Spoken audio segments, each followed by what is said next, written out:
hoy. Nos encontramos en este tiempo nuevamente para compartir temas interesantísimos en cuanto a la palabra. Como dijimos recién, el nombre del programa es La Biblia Hoy y creemos que es importante que comparemos la Biblia a los tiempos modernos, ¿verdad? ¿Podemos aplicar la Biblia a estos tiempos? Por supuesto que sí, y lo vamos a estar viendo en cada programa. Hoy tenemos temas que son muy interesantes, y el primero de ellos vamos a estar hablando ¿qué es ser un triunfador en la vida? Y antes de comenzar, yo quiero darte el número de teléfono por si quieres llamar con algún pedido de oración, con alguna pregunta, para que en lo posible podamos contestarte la pregunta y orar al final del programa por tu necesidad. El número de teléfono es 805-512-0657. 805-512-0657. Así que sin más, vamos a comenzar y vamos a primero poner nuestras vidas en las manos de Dios con una oración para que su Espíritu Santo nos guíe, como dice su palabra, ¿verdad? Que nos guíe a toda verdad. Vamos a orar. Señor, te damos gracias en este precioso momento por esta oportunidad que nos das nuevamente de encontrarnos con nuestra preciosa audiencia. Rogamos, Señor, que tu Espíritu Santo nos ilumine, nos dé entendimiento y sabiduría para poder comprender tu palabra. Nos ponemos en tus manos y te damos gracias una vez más, en el precioso nombre de Cristo Jesús. Amén. Amén. Amén. Vamos a comenzar con una lectura bíblica, si usted tiene la posibilidad de buscar el libro de Filipenses, capítulo 4, versículo 13. Y dice así la palabra de Dios: todo lo puedo en Cristo que me fortalece. Pastor Gustavo. Amén, amén. Dios les bendiga, hermanos, hermanas, buenos días, buenas tardes. Bienvenidos nuevamente al programa. Vamos a estar viendo qué significa como cristianos ser exitosos, cómo ve el mundo, el que alguien sea un triunfador, ¿verdad? Ahí estuvimos leyendo recién, mi esposa leyó 4:13 de Filipenses: todo lo puedo en Cristo que me fortalece. Y muchas veces, si no recibimos la doctrina correcta o el discipulado correcto, podemos pensar que todo lo que se me ocurra hacer desde el momento que recibí a Cristo como Señor y Salvador, el Señor me lo tiene que otorgar. Te quiero recomendar un libro muy bueno del doctor Stanley, que se llama El verdadero éxito en la vida, o El éxito a la manera de Dios. Ese es el título del libro. Ojalá que lo puedas conseguir. ¿Qué hace que alguien sea un triunfador en la vida? ¿Qué es lo que le permite a la persona decir: yo he triunfado, he llegado al final de mi vida siendo un triunfador? ¿Es la riqueza? ¿Es la educación? ¿El ser famoso? ¿Cómo ve Dios nuestra vida, como sus hijos? ¿Cómo entiende Dios la llegada de ese tiempo final o en algún momento de reflexión de nuestra vida, cuando nos sentamos y podemos decir: Señor, he sido exitoso a tu manera, no a la manera del mundo? Vamos a estar basados en los versículos de 2 de Timoteo, capítulo 4, versículo 7 y versículo 8. Y todos conocemos, ¿verdad?, la tremenda lucha que el apóstol Pablo sostuvo desde el momento que el Señor lo encuentra en la entrada de Damasco. Y a partir de ese momento Pablo llega a ser el apóstol más grande en la historia del cristianismo. Pablo fue un tremendo hombre de Dios que sostuvo luchas, naufragios, latigazos, traiciones. Sin embargo, en la última carta que Pablo escribe, 2 de Timoteo, antes de, como dice la tradición judía, de ser decapitado en Roma, alrededor del año 64 después de Cristo. Fíjense lo que dice 2 de Timoteo 4, 7 y 8.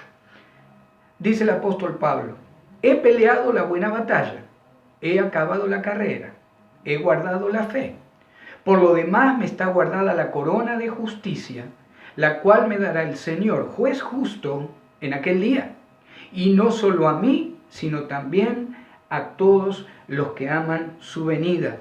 ¿Cómo veía Pablo su carrera en su vida? Había sido exitoso, a lo mejor no ya económicamente, aunque a lo mejor muchos sostienen que venía de una familia de dinero. Pablo estableció esta declaración, inspirado por el Espíritu Santo, diciendo: he guardado la fe, he ganado, he peleado la batalla, he acabado la carrera. El apóstol Pablo lo basa todo en cómo él trató de seguir la perfecta voluntad de Dios. Así que vamos a estar desglosando un poquito esos versículos y vamos a entrar en qué significa pelear la buena batalla, en esa carrera que cada cristiano comienza en el momento que recibe a Cristo y termina en nuestro último suspiro antes de partir con el Señor. ¿Qué es pelear la buena batalla? Amén. Pensamos, ¿verdad?, que pelear la buena batalla puede ser algo que podemos elegir o no, pero lamentablemente, o no lamentablemente, porque es un privilegio estar en las filas del Señor, pero pelear la batalla, cuando uno de nosotros, cuando usted, cuando yo, hemos venido a Cristo y lo recibimos como Señor y Salvador, automáticamente entramos en esa batalla de el bien contra el mal o el mal contra el bien. ¿Por qué? Porque antes de recibir a Cristo, nosotros éramos hijos de Satanás, como dice la palabra de Dios. Y cuando recibimos a Cristo, le estamos diciendo a Satanás: no quiero estar más bajo tu mando, ahora voy a estar bajo la cubierta de Cristo Jesús. Y allí es donde el enemigo no se queda tranquilo, no se da por vencido. Él va a hacer todo lo posible para convencernos de que no somos dignos de llamarnos hijos de Dios, y puesto que no puede competir, o sea, nosotros como humanos en nuestras fuerzas no podemos competir con el enemigo, es posible que gane muchas batallas en nuestra vida, pero Cristo nos ha dado una armadura para que podamos mantenernos firmes y resistir a todas esas luchas. Amén, amén. Y usted puede leerlo ahí en Efesios 6, del 10 al 17, la armadura del cristiano, Efesios 6, 10 al 17. El apóstol Pablo dijo: he peleado la buena batalla. El apóstol Pablo dijo: he acabado la carrera. El apóstol Pablo siempre, el Señor a través del Espíritu Santo lo motivó a comparar la vida cristiana con situaciones de carreras o de luchas. Y acá Pablo asemejó la vida cristiana a un maratón. Dios ha puesto una senda específica para cada uno de nosotros y nos dio dones y capacidades que nos permiten cumplir con sus planes y acabar la carrera. El atleta del mundo confía en su capacidad física, fuerza, resistencia, velocidad, se cuidan las dietas, entrena el cuerpo, aún las emociones. Los grandes equipos deportivos tienen varios psicólogos supuestamente del mundo que apoyan o ayudan para que este equipo pueda ser un triunfador. Sin embargo, la carrera del cristiano se basa en poner en las manos de Dios nuestras debilidades y limitaciones. Ahí en 2 Corintios usted recuerda cuando el apóstol Pablo dice que él le fue dado, el Señor permitió un aguijón en su carne. 2 Corintios 12:7 dice: y para que la grandeza de las revelaciones no me exaltase desmedidamente, me fue dado un aguijón en mi carne, un mensajero de Satanás que me abofetee, para que no me enaltezca sobremanera. Y el apóstol Pablo dice: le pedí al Señor 3 veces y el Señor me dijo: bástate mi gracia, porque mi poder se perfecciona en tu debilidad. Pelear la buena batalla, acabar la carrera, siempre tomados de la mano de Cristo. ¿Qué significó o qué quiso decir el apóstol cuando dijo guardar la fe? Amén. Después que Pablo fue interceptado por el Señor Jesús en el camino a Damasco, Jesús le confió un tesoro. ¿Cuál fue ese tesoro? El tesoro del Evangelio. Allí el Señor, al confiarle esto, le dijo: Pablo, guarda, como decía el pastor en los versículos bíblicos, he guardado la fe. ¿Qué significa eso? Significa cuidar de la fe que el Señor nos ha dado. Y eso fue lo que Pablo hizo. Pablo guardó la palabra, pero no se la guardó para él, sino que la compartió y la dio a conocer. El peligro que enfrentamos hoy es el no dar la debida importancia a nuestra fe. Lamentablemente muchas veces lo ponemos nuestra fe como secundaria.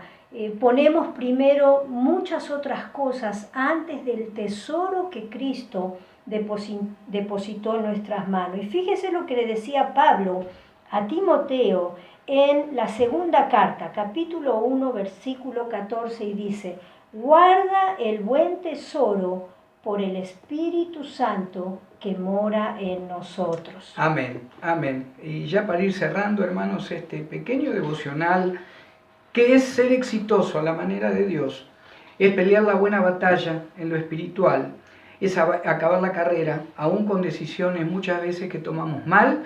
El Señor en su gracia nos perdona, nos levanta y seguimos adelante. Y también significa guardar la fe, como le dice el apóstol a Timoteo: guarda el buen depósito por el Espíritu Santo que mora en nosotros. ¿Qué concluimos con esto? El Señor quiere dependencia. El principio de la dependencia debe estar presente constantemente a través de los meses, los años, las décadas en la vida del creyente. ¿Se acuerda cuando el Señor dijo allá en Juan 15:5: separados de mí nada podéis hacer? Sigamos dependiendo, hermanos, del Señor Jesucristo, de su palabra, sigamos dependiendo de la oración. El Espíritu Santo, el Consolador, el que nos acompaña, el que nos ayuda, nos va a dar la fortaleza para encaminar nuestra carrera como hijos de Dios cada vez que nuestras malas decisiones o el mundo de maldad quieran sacarnos del camino. Peleemos la buena batalla, acabemos la carrera, guardemos la fe y sigamos dependiendo en todo de nuestro Señor y Salvador Jesucristo. Amén. No te muevas, regresamos con más en La Biblia Hoy. Bendiciones, les saluda el pastor Gustavo Jauregui del Ministerio Palabra Viva y Eficaz en la ciudad de Ventura. Si no tienes un lugar donde congregarte y vives en el condado de Ventura, quisiéramos invitarte para que nos visites. Estamos localizados en el 1555 Poly Street, esquina con Rincón Street en la ciudad de Ventura. Nuestros servicios son los días martes y miércoles a las 6:30. Tenemos estudios bíblicos en los hogares. Los viernes a las 7 de la tarde tenemos estudios bíblicos en la iglesia con grupo de varones, damas, jóvenes y niños. Y el día domingo a las 12 del mediodía tenemos nuestro servicio general. Para más información o si necesitas consejería bíblica, puedes llamarnos al 805-512-0558, 805-512-0558. Puedes encontrarnos también en Facebook, Gustavo Jauregui, Ministerio Palabra Viva y Eficaz. Bendiciones y los esperamos.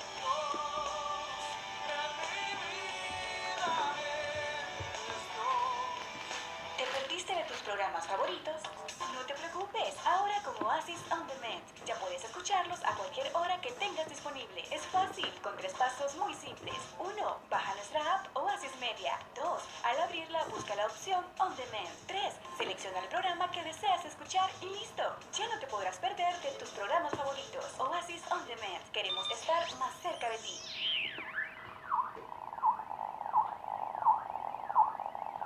Estamos de regreso en La Biblia Hoy. Gloria a Dios, hermano, hermana, amigo, amiga, bienvenidos a este segundo bloque, este segundo momento del encuentro de hoy.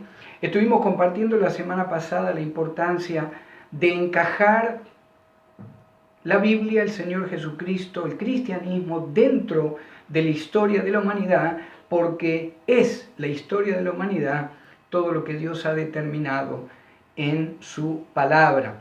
Y vamos a estar leyendo una escritura. Hay veces que decimos, ¿qué puede tener de relación un versículo bíblico? ¿Cómo puede derivar en cosas como las que vamos a estar hablando en este momento, relacionadas con la historia y con la manera en que la sociedad romana se manejaba en el tiempo del Señor Jesucristo y aún algunos siglos antes, desde el tiempo de los griegos, el tiempo de Alejandro Magno. Mi esposa va a estar leyendo Gálatas 4:4 y vamos a desarrollar esto. ¿Qué significa el cumplimiento del tiempo? Amén. El libro de Gálatas, capítulo 4, versículo 4, dice de esta manera: Pero cuando vino el cumplimiento del tiempo, Dios envió a su Hijo, nacido de mujer y nacido bajo la ley. Amén, amén. Y ahí entonces decimos, ¿cuál era el cumplimiento del tiempo? ¿Verdad? Y todos entendemos o lo relacionamos con que, claro, es la llegada del Señor Jesucristo, pero ¿qué condiciones se tuvieron que dar, permitidas por Dios a través de su providencia? ¿Se acuerda que hablamos de la providencia divina y de la manera en que Dios maneja el universo? Lo hablamos la semana pasada. ¿Qué significa el cumplimiento del tiempo? Jesucristo gobierna su creación de acuerdo a su eterno poder y sabiduría. Sin embargo, podemos encontrar algunos elementos históricos cuando llega Jesucristo que nos harán entender y creer por fe todavía más en la eterna voluntad de Dios.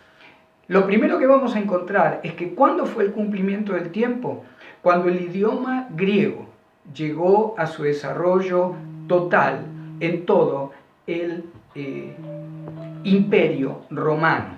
Desde el siglo III a.C., y luego de que el varón griego conocido como Alejandro el Grande conquistara todo el mundo conocido prácticamente, él comandó a sus generales y a sus eruditos, a los sabios de Alejandro, que inventaran un idioma único para que todos los países conquistados pudieran hablarlo.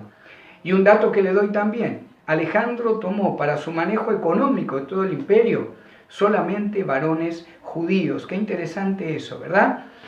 El idioma que inventaron alrededor del año 320, 330, los generales de Alejandro, fue un idioma militar que se lo conoce como el nombre de griego koiné. Usted sabe que el idioma griego es el idioma más perfecto que se ha inventado. Es el idioma militar, es el idioma del Nuevo Testamento, es un idioma donde no hay ninguna duda en cuanto a qué quiere significar el autor cuando escribió algo. Por eso es tan importante, hermanos, utilizar algunas herramientas de este idioma griego del Nuevo Testamento para entender los pasajes bíblicos que traen más controversia. Por ejemplo, cuando hablamos de aquello relacionado con la salvación, hay veces que no entrado en discusión, porque ¿verdad? Como cristianos no vamos a discutir, pero aún con líderes, con hermanos, con pastores, cuando se habla de la salvación, nosotros creemos que si usted ha recibido a Cristo como Señor y Salvador, el Espíritu Santo lo ha sellado y comienza esa carrera de la que hablábamos antes, donde uno puede seguir los caminos de Dios o puede, a lo mejor, la carne, las malas decisiones, lo que me gusta hacer, el yo, me pueden desviar. Pero nosotros consideramos que si uno recibió a Cristo como Señor y Salvador, el Señor va a tomar disciplina en la vida de aquel creyente que no está caminando una vida que agrade a Dios. Por otro lado, pensamos y creemos bíblicamente que el que recibió a Cristo como Señor es un llamado inefable el que ha tenido y de alguna manera concluye esa carrera creyendo por fe en Cristo como Señor y Salvador. Por ejemplo, vamos a ir a Efesios 2:8, volviendo al tema de lo importante de conocer por qué este idioma perfecto que llegó y estaba totalmente desarrollado cuando Cristo nació, por qué fue tan importante para que lo entendamos hoy también, no solo hace 2000 años atrás. Efesios 2:8 dice la palabra de Dios: porque por gracia sois salvos por medio de la fe, y esto no de vosotros, pues es don de Dios. Ahí el verbo salvos, o sois salvos, hermanos, está en un tiempo que se llama perfecto en el griego, y significa que es una acción que cuando ocurrió en el tiempo, se mantiene en una línea por toda la eternidad. Nosotros no tenemos ese tipo de acción ni en español ni en inglés. Cuando dice la palabra que somos salvos por medio de la fe, esa acción, en el momento que usted recibió a Cristo como Señor y Salvador, en el tiempo perfecto que lo registra el griego de Efesios 2:8, usted en las manos de Cristo, nadie puede quitarlo de ahí. Por otro lado, está en una voz pasiva. El mismo verbo, ¿qué significa? Que la acción actuó sobre mí. ¿Cuántas veces nos dicen, hermano, hermana, ahora como cristiano es cuando más tiene que servir? Y trabaje, y busque, y deje familia, y vaya a ser de misionero a tal lado, deje, no importa qué pasa con la esposa, con el matrimonio, usted tiene el llamado. Hermanos, acá la palabra me dice que primero, si lo recibí como Señor, lo tengo eternamente conmigo, y Él me tiene con Él. Por otro lado, me dice que la acción de salvarme no dependió para nada de mis obras, de mi perfección o de mi poco o mucho pecado. El Señor pagó por los pecados de cada uno de aquellos que lo reciben como Señor en el instante que entregó su tiempo o su espíritu en la cruz, y eso aplica a nuestra vida. ¿Qué se tuvo que dar entonces para que fuera el cumplimiento perfecto del tiempo? Lo principal, este idioma griego, que cuando llegó el Señor se utilizaba en toda la cuenca del mar Mediterráneo y por supuesto también en Palestina. La utilización de este idioma común permitió la propagación del Evangelio de una manera rapidísima.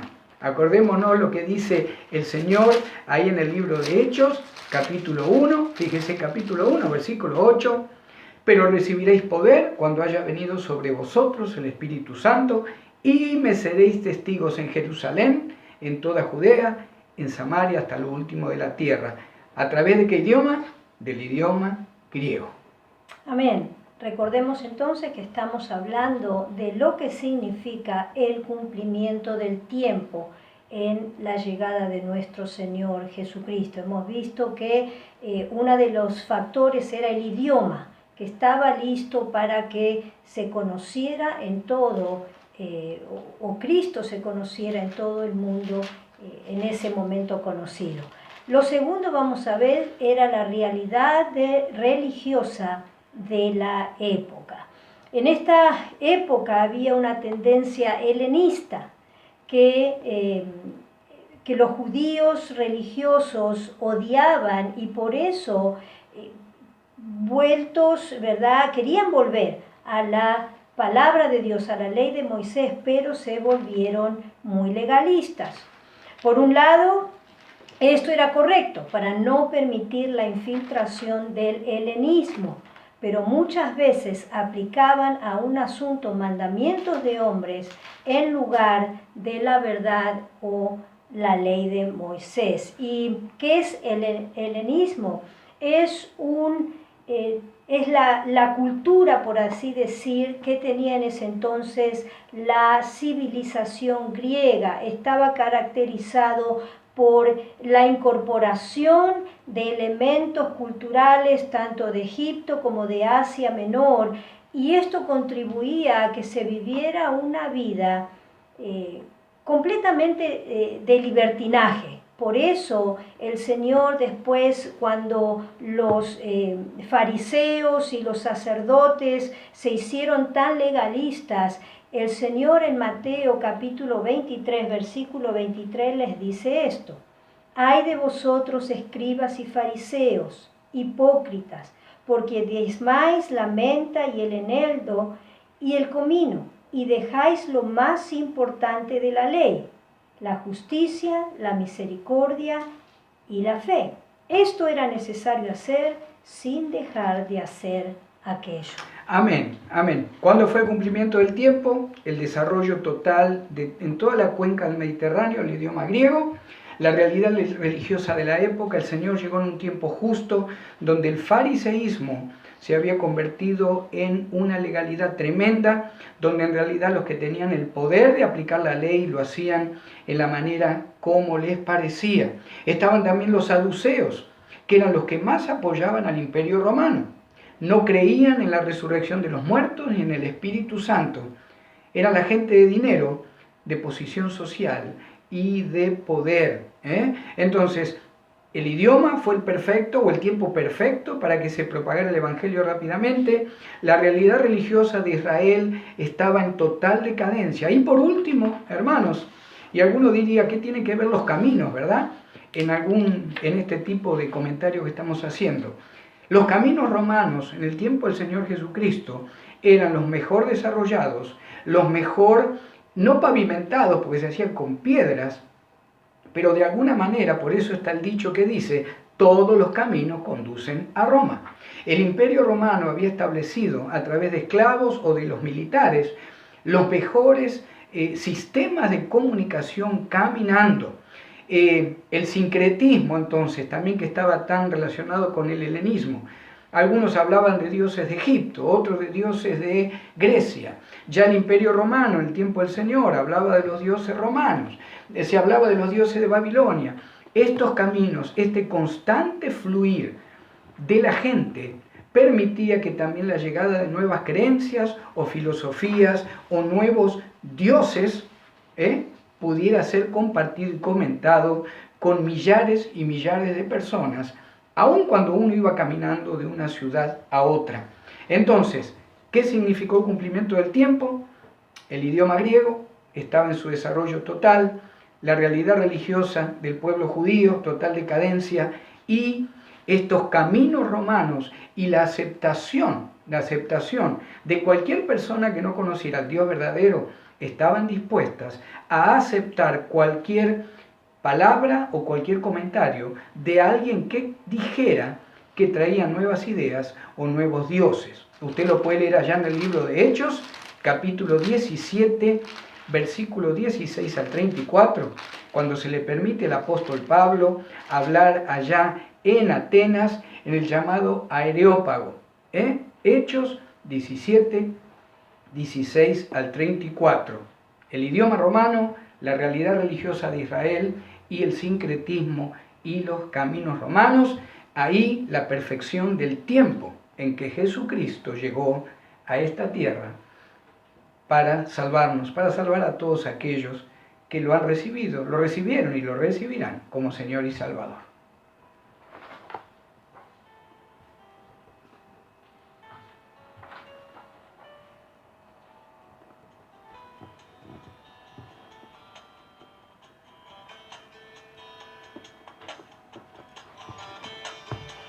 No te muevas, regresamos con más en La Biblia Hoy. ¿Seguir con esto?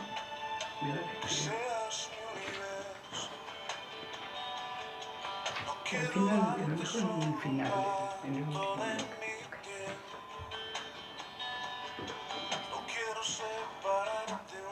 Está acá. Lo saqué dos. Yo saqué uno, lo moví después y salió eso. Vos entonces tenés que... Ok, con eso. Esta la empezabas vos, ¿no? No tenés lo del programa de Israel. Yo a mí lo canto, yo empiezo. Introducción, ahí, y yo comienzo acá.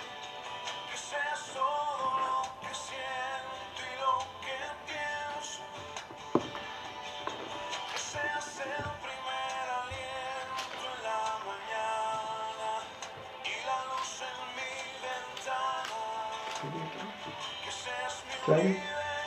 ¿Qué quería? Okay.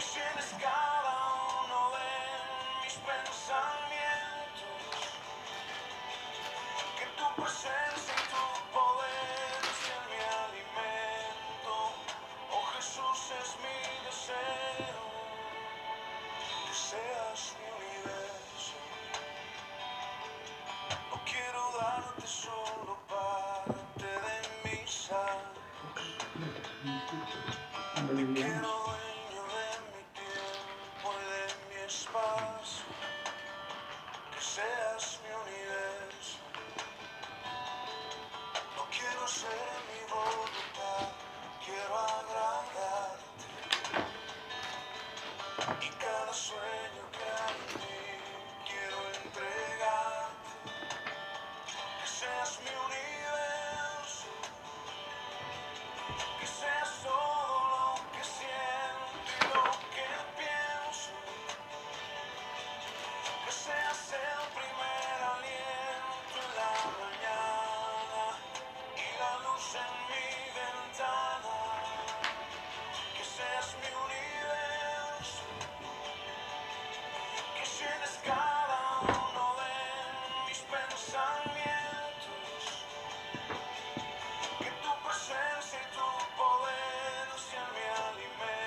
Amén. Damos la bienvenida una vez más a aquellos oyentes que han estado con nosotros desde el principio del programa y la bienvenida a aquellos que nos sintonizan en este momento. Ya hemos hablado en los primeros 2 bloques dimos un devocional, hablamos de historia y hoy vamos a hablar en el tercer bloque de profecía. Y el tema es el rapto de la iglesia. ¿Por qué creemos que el rapto de la iglesia va a suceder antes de la tribulación? Acuérdese que hay 3 diferentes posiciones en cuanto a esto. Uno de los grupos cree que la iglesia va a pasar por la tribulación que habla Apocalipsis. Otro grupo cree que va a pasar la primer parte de los 7 años de tribulación, que serían 3 años y medio.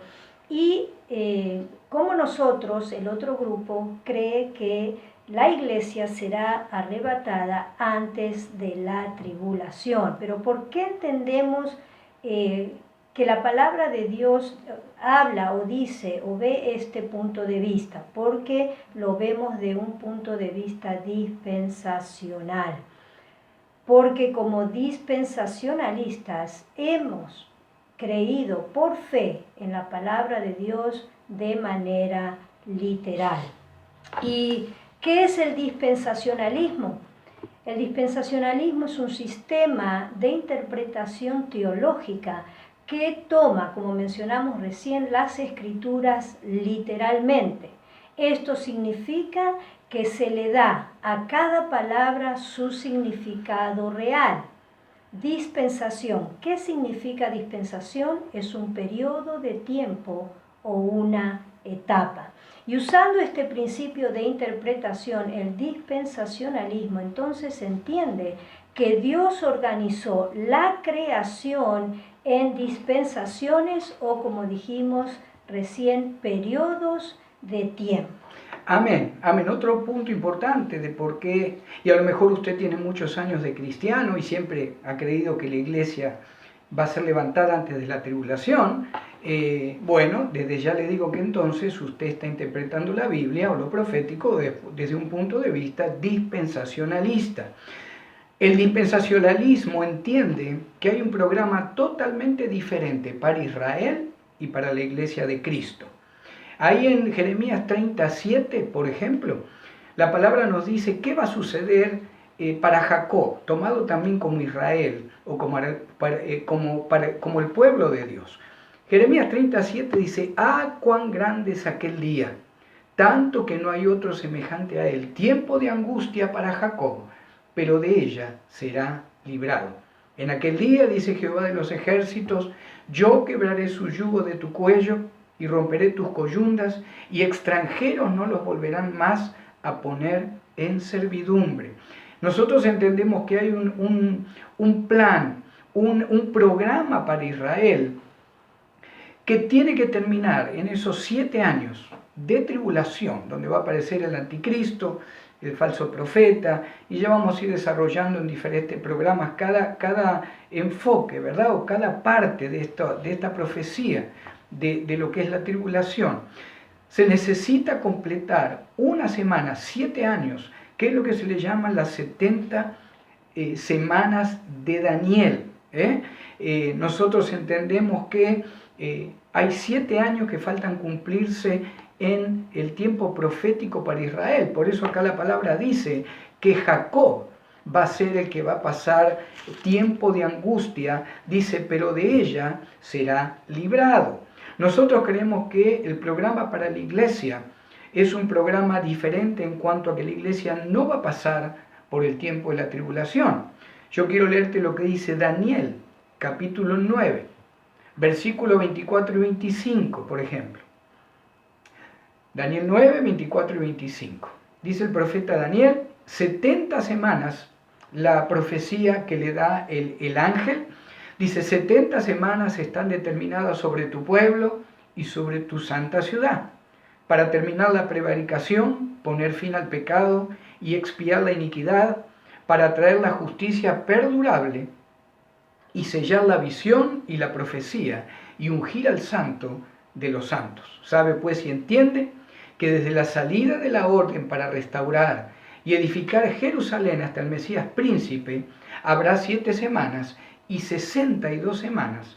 Se volverá a edificar la plaza y el muro en tiempos angustiosos, y después de las 62 semanas se quitará la vida al Mesías, mas no por sí. Y el pueblo de un príncipe que ha de venir destruirá la ciudad y el santuario, y su fin será con inundación, y hasta el fin de la guerra durarán las devastaciones. Y por otra semana confirmará el pacto con muchos. A la mitad de la semana hará cesar el sacrificio y la ofrenda. Después, con la muchedumbre de las abominaciones, vendrá el desolador hasta que venga la consumación y lo que está determinado se derrame sobre el desolador. Nosotros consideramos que después del decreto de Artajerjes, allá en el 444 a.C., 69 semanas de años tuvieron que pasar, 483 años tuvieron que pasar históricamente para el pueblo de Israel, hasta que el Señor entregó su espíritu, hasta que el Señor resucita al tercer día, y hasta que 50 días después se derrama el Espíritu Santo sobre la iglesia en Jerusalén. Falta completar esos 7 años que faltaban de las 70 semanas de Daniel, porque el día de Pentecostés entra lo que es dentro del dispensacionalismo la llamada edad de la iglesia, la edad de la gracia, la edad del evangelio. Por eso entendemos que la iglesia tiene que ser levantada para que pueda cumplirse esos últimos 7 años donde prácticamente todo el pueblo de Israel que quede en la tierra una vez que la iglesia sea levantada va a ser destruido. Muchos de ellos, a través de los 144.000 judíos de las 12 tribus de Israel que van a estar predicando el evangelio durante esos 7 años, muchos judíos y gentiles van a llegar a Cristo, pero la mayoría de la población que quede en la tierra luego del rapto de la iglesia van a ser destruidos. Yo le voy a pedir a mi esposa si puede leer 1 de Tesalonicenses 4, del 13 al 18, para ver cómo encaja esto que hablamos con lo que nos dice el apóstol Pablo en cuanto al rapto de la iglesia. Amén. Y dice así la palabra del Señor. Tampoco queremos, hermanos, que ignoréis acerca de los que duermen, para que no os entristezcáis como los otros que no tienen esperanza. Porque si creemos que Jesús murió y resucitó, así también traerá Dios con Jesús a los que durmieron con él. Por lo cual os decimos esto en palabra del Señor, que nosotros que vivimos, que habremos quedado hasta la venida del Señor, no precederemos a los que durmieron. Porque el Señor mismo, con voz de mando, con voz de arcángel y con trompeta de Dios, descenderá del cielo, y los muertos en Cristo resucitarán primero. Luego nosotros, los que vivimos, los que hayamos quedado, seremos arrebatados juntamente con ellos en las nubes para recibir al Señor en el aire. Y así estaremos siempre con el Señor. Por tanto, alentaos los unos a los otros con estas palabras. Amén. En ningún momento el apóstol Pablo habla de estar preparados para la tribulación y después a lo mejor ser levantados. El apóstol Pablo dice, aliéntense unos a los otros, le dice a Tesalónica, a esta iglesia tan importante de aquella época, aliéntense de esta manera. En un momento, cuando nadie sepa cuándo, la voz de arcángel, el poder de Cristo, la voz de trompeta, levanta primero a los que han muerto en Cristo. El cuerpo quedó en la tierra, el alma y el espíritu están con el Señor desde el día de Pentecostés, todos aquellos que lo han recibido como Señor y Salvador. Y dice después el apóstol Pablo, y nosotros los que quedamos vamos a ir después de ellos, no vamos a precederlos. Después nos encontraremos todos con el Señor en el aire. Y si vamos a Apocalipsis 3:10, muchos toman la iglesia de Filadelfia o el mensaje a Filadelfia como la iglesia ideal, la iglesia del amor entre hermanos. Como dispensacionalistas también entendemos la palabra literal del mensaje a las iglesias de Apocalipsis. Para iglesias literales de la época, pero también periodos históricos que marcaron la Iglesia de Cristo en la historia hasta el día de hoy. Si tomamos el mensaje a Filadelfia, como muchos la toman como la iglesia modelo, fíjese lo que dice Apocalipsis 3:10 para la iglesia de Filadelfia.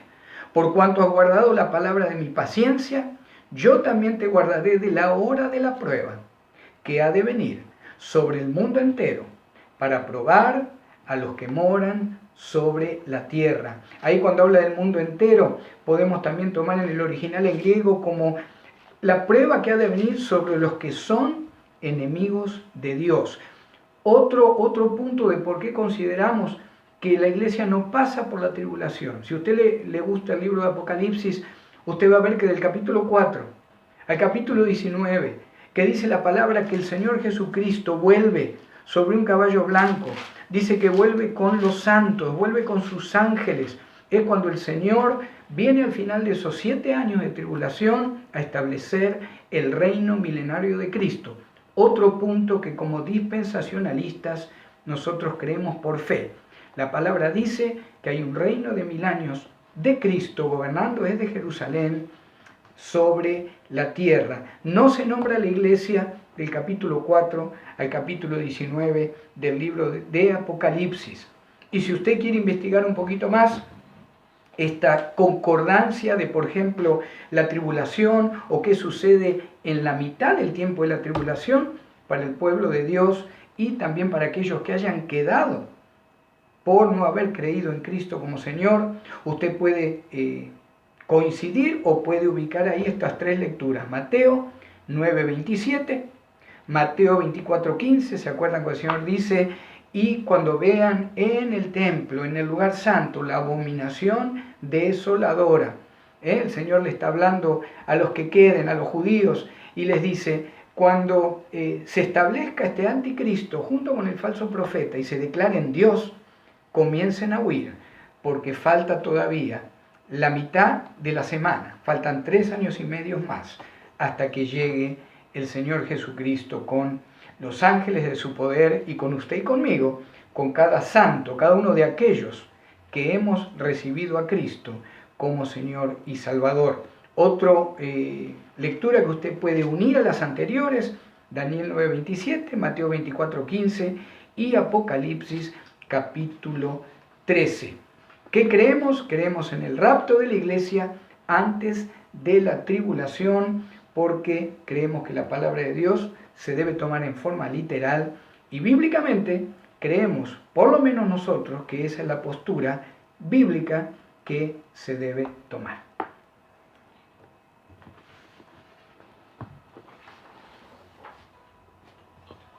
Regresamos con más en La Biblia Hoy. Bendiciones. Les saluda el pastor Gustavo Jauregui del Ministerio Palabra Viva y Eficaz en la ciudad de Ventura. Si no tienes un lugar donde congregarte y vives en el condado de Ventura, quisiéramos invitarte para que nos visites. Estamos localizados en el 1555 Poly Street, esquina con Rincón Street en la ciudad de Ventura. Nuestros servicios son los días martes y miércoles a las 6:30. Tenemos estudios bíblicos en los hogares. Los viernes a las 7 de la tarde tenemos estudios bíblicos en la iglesia con grupo de varones, damas, jóvenes y niños. Y el día domingo a las 12 del mediodía tenemos nuestro servicio general. Para más información o si necesitas consejería bíblica, puedes llamarnos al 805-512-0558. 805-512-0558. Puedes encontrarnos también en Facebook, Gustavo Jauregui, Ministerio Palabra Viva y Eficaz. Bendiciones y los esperamos. Voy a empezar con esto. ¿Te perdiste de tus programas favoritos? No te preocupes, ahora con Oasis On Demand ya puedes escucharlos a cualquier hora que tengas disponible. Es fácil, con 3 pasos muy simples. 1. Baja nuestra app Oasis Media. 2. Al abrirla, busca la opción On Demand. 3. Selecciona el programa que deseas escuchar y listo. Ya no te podrás perder de tus programas favoritos. Oasis On Demand. Queremos estar más cerca de ti.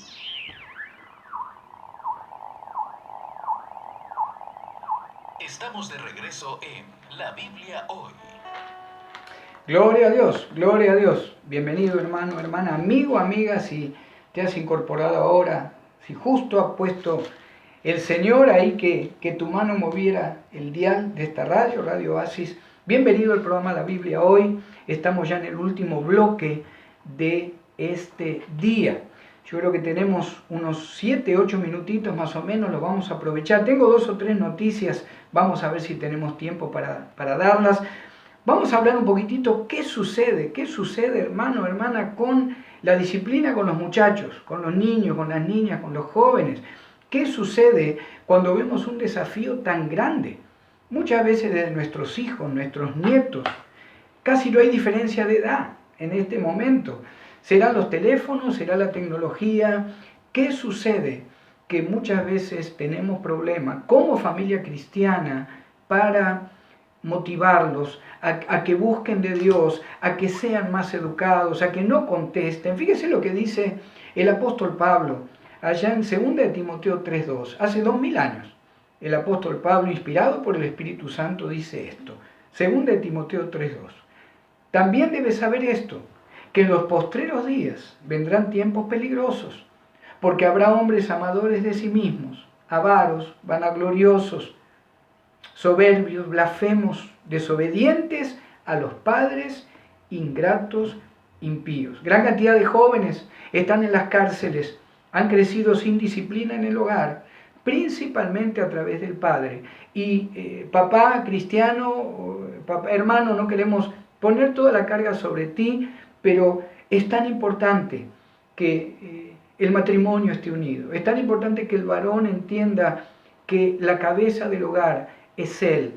Si ha recibido a Cristo como Señor, la autoridad está sobre él. Hermana, es tiempo de y más si el esposo está tomando decisiones espirituales, decisiones que aunque usted no esté de acuerdo, hermana, dice la palabra en Efesios 5:22, las casadas estén sujetas a sus propios maridos.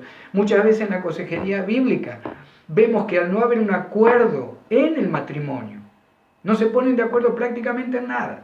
Hay veces que el único acuerdo es a qué hora vamos a la iglesia el domingo, nada más. Los jóvenes, los niños perciben eso y encontramos un gran desafío en cuanto a cómo podemos hacerles entender que el ser humano tiene que vivir bajo una disciplina si no hace las cosas como deben ser hechas. Vamos a dar algunos consejos en estos últimos minutos. Le voy a dar el primer consejo a mi esposa, primero ella porque va a hablar de los varones. Así que hable mi esposa. Amén. Primer consejo, como dijo el pastor, es para el varón de Dios, para aquel hombre que tiene la responsabilidad de parte de Dios de llevar adelante la disciplina o el liderazgo del hogar. Es el hombre el responsable de lo que se permite o no se permite en el hogar. Y esto es tremendo porque muchos padres permiten en el hogar cosas que no son bíblicas, que no vienen de Dios. Y sabemos que esto de llevar el liderazgo, de permitir o no permitir, o de enseñar a los hijos, lleva tiempo, lleva esfuerzo, se necesita paciencia para criar a los hijos, para enseñarle lo bueno. Recordemos que nacemos con el pecado original, y los niños siempre tienden a hacer lo malo.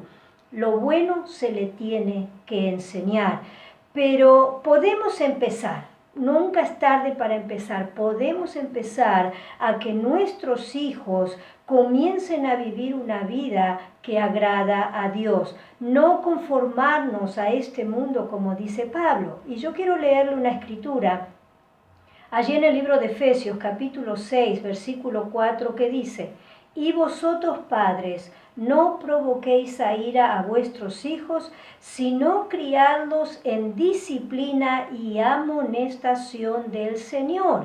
La palabra amonestación allí en griego es nutesia y significa poner, significa colocar algo en la mente.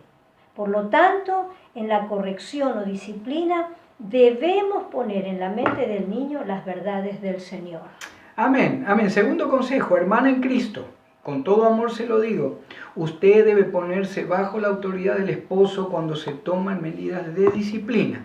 No estamos hablando de castigo físico, sino de una voluntad fuerte para no aceptar que el niño finalmente, o el joven, termine haciendo lo que quiera. Tercer consejo, sea como sea, trate de llevar al niño a la iglesia a recibir la palabra de Dios. Sabemos cuando el joven ya tiene 16, 17, 18 años, por supuesto, es muchísimo más difícil, pero en los primeros años donde se forma el niño, la niña, involúcrelo en las actividades de la iglesia, tome tiempo para ver cómo están los respectivos grupos, qué están aprendiendo en la iglesia.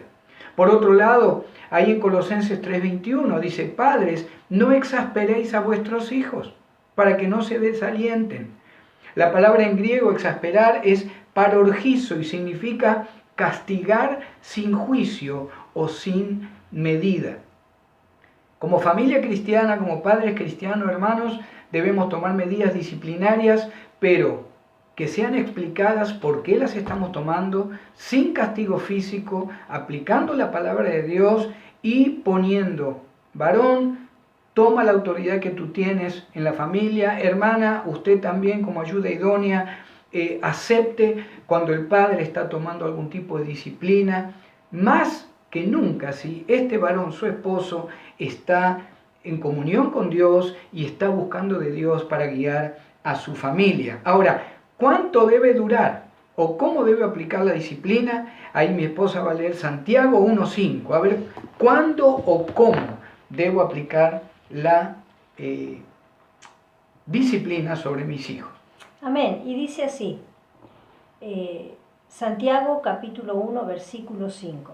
Y si alguno de vosotros tiene falta de sabiduría, pídala a Dios, el cual da a todos abundantemente y sin reproche, y le será dada. Amén.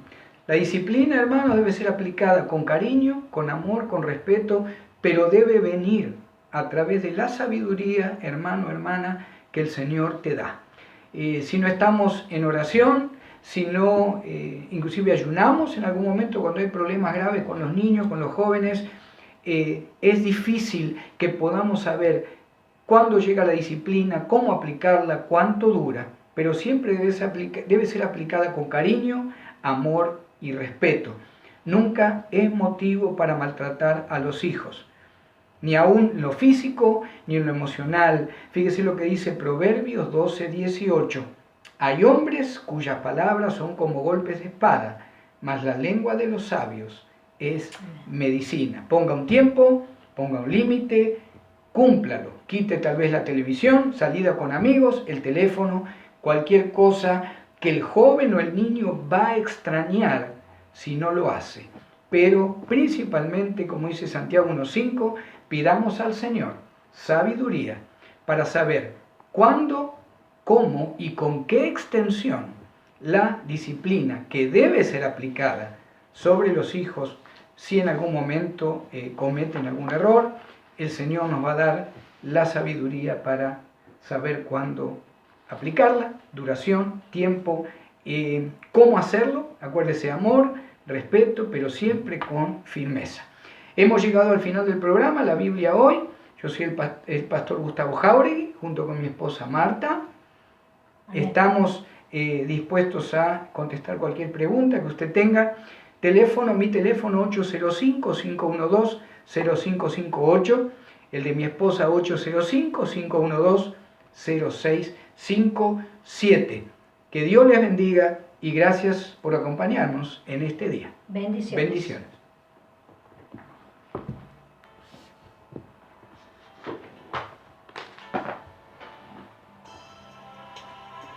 Este ha sido tu programa, La Biblia Hoy, traído por Ministerio Palabra Viva y Eficaz. Si este programa ha sido de bendición,